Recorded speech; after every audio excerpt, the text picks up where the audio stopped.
Hello and welcome to Cricket Happenings, dear friends and subscribers. On this daily cricket show, it's going to be the preview of the first test match which is coming up of the series between India and Sri Lanka, which I'm going to talk about. It's going to be played at Eden Gardens in Kolkata. It looks to be a really greenish tinge pitch, so it would be keeping the pacers and the seamers interested for sure. So we'll look at that. And Sri Lanka also hunting for their first ever test win against India in India. So that's pretty interesting. After quite a long time, it's quite a long time since they probably had a win, and they're hunting for one. And other than that, we will have a look at some cricket news which are making the headlines. But first, let's start off with the preview. And starting off with this preview of the first test match between India and Sri Lanka. India and Sri Lanka exchanges, as you know, recently we have seen that India have been totally on the ascendant. They went to Sri Lanka and really hit them hard, as you would remember, and now Sri Lanka coming on their return leg. So let's look at Sri Lanka first, since we are talking about Sri Lanka. First, let me tell you that this particular pitch, which is there's a greenish tint pitch, Eden Gardens in Kolkata, and we should be having a really good game. I mean, as far as the pitch conditions go, it means it would be green. There'll be a lot of wickets which might go to the, and also the pitch might also dry out because there has been some rain too. So basically, if the pitch dries out, we all know that what happens, the spinners get interested. So basically, I think it's going to be something where the bowlers are going to hold sway as far as I'm concerned. Looking at the Sri Lankan team, well, as far as the Sri Lankan team is concerned, they will be opening with Dimuth Karunaratne. And Dimuth Karunaratne has become an established opener for Sri Lanka over the years now. And Sadira Samaravikrama, I think the Sri Lankan selectors have trusted a lot on this particular bloke because they have already blooded him in all the three formats of the game. And he has not made any big sounds till now, but I think it's time for him to make a big sound here in India. When he plays in the first test match. So Sadira Samaravikrama coming from will be playing, so he is the one who's going to open the innings. And I'm very happy for this bloke, Dhananjay De Silva, who has been drafted in. Yes, I do say that the Kushal Mendes not being selected was a bit of a riddle for me, but on the other hand, I would say the same token, I think Dhananjay De Silva has taken his place, and Dhananjay De Silva to me has been quite talented, and I always felt that this bloke has to be a permanent member of the Sri Lankan team. Dinesh Chandimal will be captaining the innings, and some good news on the front of Sri Lanka. He says Angelo Matthews will be playing. He won't be bowling, but he will definitely be batting. So, but Angelo Matthews' presence itself will lift the Sri Lankan stocks a lot. Niroshan Dikwala, we have seen he has been very consistent. He had a nice series against India as well. Really scored at a very consistent rate, and he's also a good sharp wicketkeeper. Lairu Thirimane or Dasun Chanaka. I would probably say it's a middle order would be strengthened with Lairu Thirimane having such great experience that he possesses. And then we have Dilruwan Pereira, the off spinner and all-rounder. Suranga Lakmal. The pace would be in the hands of Suranga Lakmal. Lairu Gamage. Now watch out for Lairu Gamage. Lairu Gamage has been very impressive. He was very impressive against Pakistan. He was the one who was providing them the breakthrough in those one-day internationals and T20s. And one was really impressed to see Lairu Gamage. So I think Suranga Lakmal and Lairu Gamage would really love to bowl on this Eden Gardens Kolkata pitch, which would have the greenish tinge on the pitch.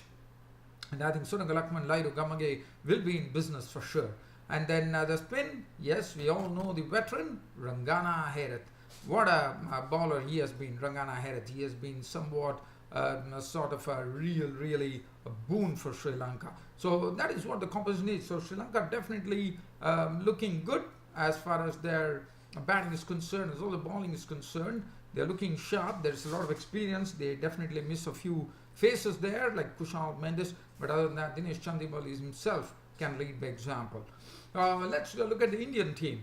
As far as the Indian team are concerned, it was always a riddle as to there was a competition was absolutely open as far as the openers were concerned. And finally, Murli Vijay is the one who would be sitting out tomorrow probably. And so KL Rahul and Shikhar Dhawan will open the innings. Shikhar Dhawan is in good form. KL Rahul, I wouldn't say that he's in the best of form, but definitely one is probably waiting to see him hit form pretty quickly. Cheteshwar Pujara, the rock of India, Cheteshwar Pujara, as you know, he can be a very, very stodgy customer for the Lankans. Virat Kohli, well, I mean, I would say that better I don't speak about Virat Kohli because one knows he's, for me, he's the cheetah of the Indian team. He's such a marvelous person, marvelous captain, marvelous player, bowling. I mean, fielding. He's totally dynamic guy, Virat Kohli, and he has been successful as well. Ajinkya Rahane and Rohit Sharma will be coming in the middle order. It really strengthens that Indian middle order to a great length, according to me. I won't be surprised the least bit if India ran up scores of around 500 to 600 against Sri Lanka, but not probably on this pitch, probably in the series, I would say. But Ajinkya Rahane and Rohit Sharma coming in the middle order, and Riddhiman Shah, the wicketkeeper, who has always been successful so far in his short career, has been very successful in test matches. And then we come on to the pace bowlers, and this is what will make the bowlers interested. Bhuvaneshwar Kumar, Shami and Umesh Yadav will be the one who will be manning the pace resources, and it would be very, very interesting to see. And I think it's a very strong combination, especially with the pitch really going to aid the pacers and the seamers. I think we are going to really have, it's going to be really going to be very, very good to see that these three are actually operating in tandem in a test match.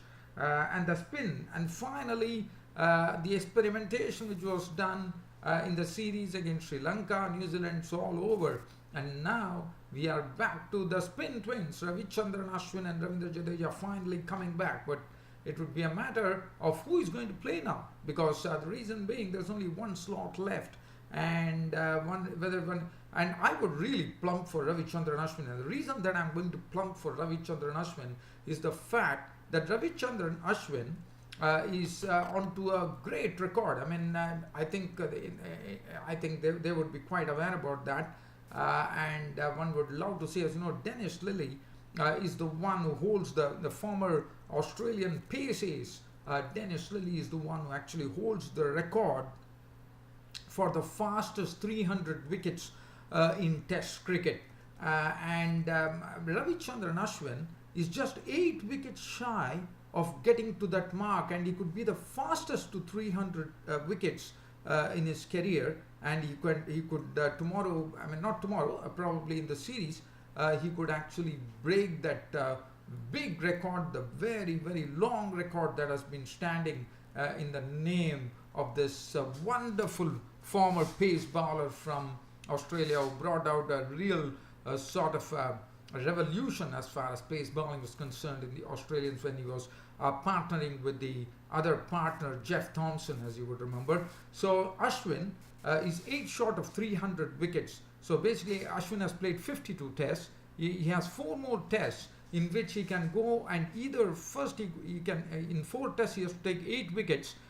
So basically that would actually get him equal to Dennis Lilly, who got 300 wickets in 56 tests. And well, if you could break it, then Ravichandran Ashwin would have broken the long-standing record. Dennis Lilly did it in 56 tests, and Ravichandran Ashwin has 4 tests and 8 wickets to take. And I'm sure the Indian camp would be pretty much aware about it, and I'm definitely looking forward to seeing Ravichandran Ashwin playing for the whole series against Sri Lanka. So that is again something that I wanted to share. So I think we are in for a very good test match. I think the Sri Lankans would have definitely learned their lessons on their last tour when India actually toured Sri Lanka. But again, as you know, India at home are something which is a very, very difficult proposition. Every team has actually bitten the dust after coming to India. So Sri Lankans definitely would try to see whether they can put up a much better performance than the drubbing that they received in Sri Lanka, I'm sure. So that is as far as the India-Sri Lanka match is concerned. Now let's have a look at some cricket news. as far as cricket news is concerned, I would like to say that the Big Bash League, Yasir Shah is getting an opportunity. Brisbane Heat has shined him for this season's Big Bash League. So that would be very good. Yasir Shah gets his place. Probably in place of Shadab Khan he has come. And other than that, the opening test match against the West Indies, the New Zealand West Indies, it seems that BJ Watling, the wonderful wicket keeper and a very good batsman at that, is a doubtful starter.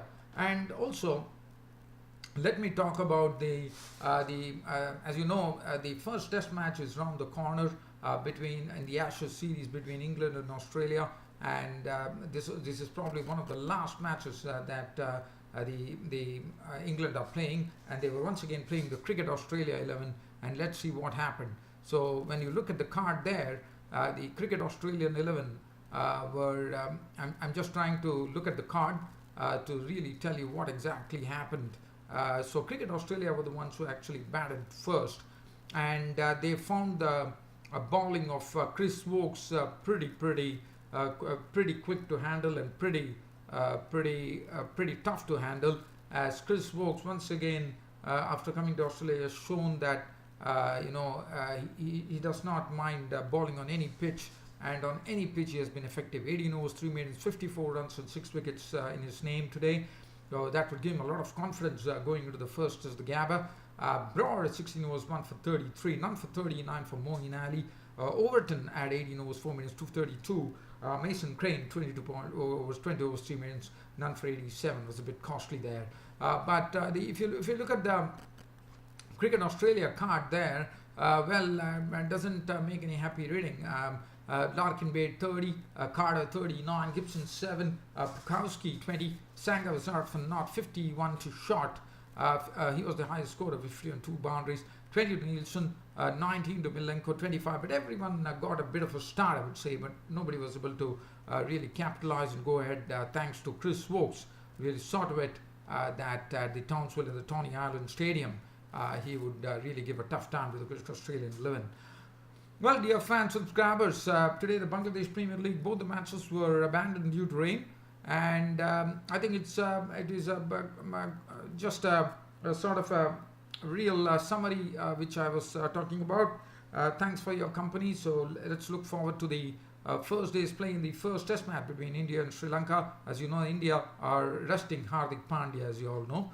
And Hardik Pandya himself has said that he also needed some rest because he's been playing a lot of cricket, and he's keeping his eyes trained on the tour of South Africa, which will be the first ever tour for Hardik Pandya to South Africa, and one knows how important that tour is, India and South Africa. As India have never beaten South Africa in South Africa, and that is what India would be gunning for.